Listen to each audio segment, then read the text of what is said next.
ജാനുവിനോട് ദേഷ്യപ്പെട്ട് ലാലേട്ടൻ. കാരണം എന്താന്നല്ലേ, നമുക്ക് അതേക്കുറിച്ച് സംസാരിക്കാം. അപ്പൊ വീഡിയോ ആദ്യമായിട്ട് കാണുന്നെങ്കിൽ ലൈക്ക് ചെയ്യാനും സബ്സ്ക്രൈബ് ചെയ്യാനും മറന്നു പോകരുത്. അപ്പൊ നമുക്ക് വീഡിയോയിലോട്ട് പോകാം. ഇപ്പൊ ഇന്ന് നമ്മുടെ ലാലേട്ടൻ വന്നിട്ട് കണ്ടസ്റ്റൻസിനെല്ലാം ഒരു ടാസ്ക് കൊടുക്കുന്നുണ്ട്. ടാസ്ക് വേറെ ഒന്നുമല്ല, അവിടെ കുറച്ച് കഷായങ്ങൾ വെച്ചിട്ടുണ്ട്. അപ്പൊ ഓരോരുത്തരും ഓരോ പേരാണ്: ഡിപ്പെൻഡൻസി, റെസ്പോൺസിബിലിറ്റി, അങ്ങനെ മാനിപ്പുലേഷൻ, അങ്ങനെ പല പല പേരുള്ള പല കഷായങ്ങളുണ്ട്. അപ്പൊ നമ്മുടെ നോറ വന്നിട്ട് അതിനകത്ത് പറയുന്നുണ്ട്, ഇതിനകത്തെല്ലാം കൂടി ചേർന്ന കഷായം എനിക്ക് ഒരാൾക്ക് കൊടുക്കണം എന്ന് പറയുന്നുണ്ട്. എന്നിട്ട് നമ്മുടെ ജാനുവിനെയാണ് വിളിക്കുന്നത്. അപ്പൊ ജാനുവിനെ എന്നിട്ട് വരുന്നത്, അപ്പൊ ഫുൾ ഗ്ലാസ് ഉണ്ട് കേട്ടോ, എല്ലാം ഒഴിക്കുമ്പോൾ ഗ്ലാസ് നിറച്ചിട്ടുണ്ട്. എന്നിട്ട് ജാനുവിനെ ആണെങ്കിൽ അത് വേറെ ഗ്ലാസ്സിലോട്ട് ഒഴിച്ചിട്ട് പറയുന്നുണ്ട്, എനിക്കിഷ്ടമുള്ള അത്രയും ഞാൻ കുടിക്കുള്ളൂ എന്ന് പറഞ്ഞിട്ടാണ് ഒഴിക്കുന്നത്. അപ്പൊ ലാലേട്ടനാണെന്ന് പറയുന്നുണ്ട്, ഹലോ ഇവിടെ അത് കുടിച്ചേ പറ്റുള്ളൂ, ജാൻമണിക്ക് ഇവിടെ പ്രത്യേകിച്ച് പ്രത്യേകതകളൊന്നുമില്ല, അതുകൊണ്ട് മൊത്തം കുടിച്ചേ പറ്റുള്ളൂ എന്നാണ് ലാലേട്ടൻ പറയുന്നത്. അപ്പത്തേക്കും നമ്മുടെ ജാൻമണിയുടെ മുഖക്കാകെ വാടി പോകുന്നുണ്ട്. എന്തായാലും അത്യാവശ്യം തന്നെ ബാക്കി എല്ലാവരും കുടിച്ചെങ്കിൽ ജാൻമണിയും അത് കുടിക്കേണ്ട ആവശ്യമുണ്ട്. കാരണം ബാക്കി എല്ലാവരും കുടിക്കുന്നുണ്ട്, പിന്നെ ജാൻമണിക്ക് എന്താണ് പ്രത്യേകത? എല്ലാ പ്രാവശ്യം ഇങ്ങനെ നമ്മുടെ ലാലേട്ടന്റെ കയ്യിൽ നിന്ന് ഇങ്ങനെ വഴക്ക് കേൾക്കുന്നത് എന്തിനാന്ന് എനിക്കറിയത്തില്ല. കാരണം പ്രത്യേകിച്ച് ഇങ്ങനത്തെ എപ്പിസോഡിൽ നമ്മൾ കുറച്ച് മാന്യത കീപ്പ് ചെയ്യണം. കാരണം ആ ഒരാളോട് വന്ന് നിൽക്കുന്നതാണല്ലോ. അപ്പൊ അങ്ങനെ ബിഹേവ് ചെയ്ത് തെറ്റ് തന്നെയായി പോയി. അതെന്തായാലും ചോദ്യം ചെയ്യുന്നുണ്ട്, നല്ല രീതിയിലുള്ള പണിഷ്മെന്റ് കൊടുക്കും തന്നെ വിചാരിക്കാം നമുക്ക്. ഇനി അടുത്ത സീസൺ അല്ല, അടുത്ത എപ്പിസോഡിൽ, പക്ഷേ അടുത്ത വീക്കെൻഡും പോട്ടെ, അടുത്ത നമ്മുടെ ഈ ആഴ്ചയിൽ എന്തായാലും നമ്മുടെ ജാൻമണി പവർ ടീമിലോട്ടാണ് പോകുന്നത്. എനിക്ക് തോന്നുന്നു ഇന്ന് ഇപ്രാവശ്യം എന്തായാലും എവിക്ഷൻ ഇല്ലെന്ന്. കാരണം ഇതുവരെയും ഒരു അപ്ഡേഷൻ ഒന്നും കിട്ടിയില്ല, ആരും ഔട്ടായി. കാരണം ഓൾറെഡി ഇന്നത്തെ എപ്പിസോഡിന്റെ ഷൂട്ട് കഴിഞ്ഞു ഓൾറെഡി.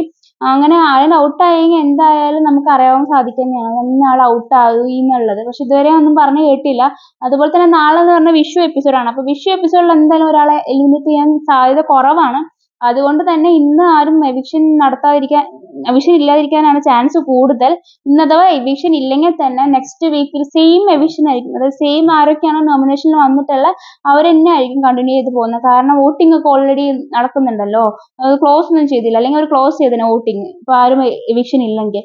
അതുകൊണ്ട് നെക്സ്റ്റ് വീക്കിലോട്ട് കണ്ടിന്യൂ ചെയ്ത് പോവായിരിക്കും. അപ്പോൾ ഉണ്ടാകുന്ന ഒരു പ്രശ്നം എന്താണെന്ന് വെച്ചാൽ, ഓൾറെഡി നമ്മൾ ഈ പ്രാവശ്യം ഇതിനകത്തുള്ള ആരൊക്കെയാണ് നമ്മുടെ ഓൾറെഡി നമ്മൾ പവർ റൂമിലോട്ട് പോകുന്ന കുറച്ച് പേര് ഓൾറെഡി നോമിനേഷനിലാണ്. അതുപോലെ തന്നെ നമ്മുടെ ഈ റസ്മിനും അവരൊക്കെ ഓൾറെഡി 3 ആഴ്ച, രാജുവിനൊക്കെ 3 ആഴ്ചയായിട്ട് അതിനകത്ത് തന്നെ ഈ പവർ റൂമിൽ തന്നെ കിടന്നിട്ട് ഇതുവരെ എലിമിനേഷൻ ഒന്നും വന്നിട്ടില്ല. അപ്പൊ അവർക്ക് ഈ ഒരു ആഴ്ചയും കൂടെ സേഫ് ആയി എന്ന് വേണമെങ്കിൽ പറയാം. അതുപോലെ തന്നെ അവിടെ ഇപ്പൊ പോകുന്ന പവർ ടീം ഉണ്ടല്ലോ, ആ പവർ ടീമിന് പ്രത്യേകിച്ച് അവരിങ്ങനെ ഓൾറെഡി പ്ലാൻ ചെയ്ത് വെക്കുന്നുണ്ട് ആരൊക്കെ ഡയറക്റ്റ് നോമിനേഷൻ ഇടണം. അപ്പൊ അവർക്ക് അതിനുള്ള ഒരു പവർ അവിടെ നഷ്ടപ്പെടും. പിന്നെ അവിടെ പവർ റൂമിൽ കയറിയുമ്പോൾ അവർ കിട്ടുന്ന ഒരു പവർ ഉണ്ടല്ലോ, നോമിനേഷനിൽ വരാൻ പറ്റില്ല എന്നുള്ള ആ പവറും അവർക്കവിടെ നഷ്ടപ്പെടും. അതുപോലെ ക്യാപ്റ്റൻ ജിൻഡോയ്ക്കും ഓൾറെഡി നോമിനേഷൻ ആയ കാരണം ക്യാപ്റ്റൻ ആയാൽ പോലും ആ ഒരു പവർ കിട്ടില്ല, കാരണം നോമിനേഷനിൽ എന്തായാലും ഉണ്ട്. അപ്പൊ അത് ശരിക്കും ഒരു ഫെയർ അല്ലാന്ന് എനിക്ക് തോന്നുന്നു. കാരണം ഒരാളെ ഔട്ടാക്കി വിടുന്നതായിരിക്കുമായിരുന്നു നല്ലത്. കാരണം അല്ലെങ്കിൽ പിന്നെ നെക്സ്റ്റ് നമ്മൾ പവർ കൊടുത്ത് പവർ റൂമിലിട്ട് പോയി അല്ലെങ്കിൽ ക്യാപ്റ്റൻ ആയി എന്നൊക്കെ പറയുന്നതിൽ പ്രത്യേകിച്ച് ഒരു പവർ അവിടെ കിട്ടുന്നില്ലല്ലേ. അപ്പൊ എനിക്ക് അങ്ങനെ തോന്നി, ഔട്ട് ആവണം തന്നെ ആയിരുന്നു എൻ്റെ ഒരു അഭിപ്രായം. എന്തായാലും നമുക്ക് നോക്കാം. ഇതെന്തായാലും ആധികാരികമായിട്ട് സംസാരിക്കാൻ ഞാൻ ആളല്ല, കാരണം ഉറപ്പല്ല ആയോ ഇല്ല എന്നുള്ള കാര്യം. നമുക്ക് എന്തായാലും നോക്കാം, ആരെങ്കിലും ഔട്ട് ആയോ ഇല്ലയെന്ന് തന്നെയാണ് എല്ലാവരും പറഞ്ഞു കേൾക്കുന്നത്. നമുക്ക് എന്തായാലും നോക്കാം ആരെങ്കിലും ഔട്ട് ആയോ എന്നൊക്കെ ഉള്ളത്. പിന്നെ നെക്സ്റ്റ് വീക്കിലെ ഗെയിമും അതൊക്കെ ശരിക്കും എന്തായാലും മാറും. ഇനിയിപ്പോ ഇവരെ തന്നെ സെയിം നോമിനേഷൻ വരുന്ന വെച്ചാൽ ഗെയിമിന് ഒന്നുകൂടെ മാറാനുള്ള ചാൻസ് കൂടുതലാണ്. അപ്പോൾ നമുക്ക് വെയിറ്റ്, ഇനി ഒരു പ്രോമോ ഉണ്ടാവുമെന്ന് അറിയത്തില്ല. കാരണം ഇനി ശരിക്കും ഇനി എപ്പിസോഡ് ആയിരിക്കും ഉണ്ടാവുന്നത്. ചിലപ്പോൾ ഒരു പ്രോമോ കൂടെ കാണുമായിരിക്കാം. നമുക്ക് നോക്കാം എന്തായാലും ഈ എപ്പിസോഡ് എങ്ങനെയായിരിക്കും എന്നുള്ളത്. അപ്പൊ നെക്സ്റ്റ് വീഡിയോ ആയിട്ട് വീണ്ടും വരാം. ബൈ.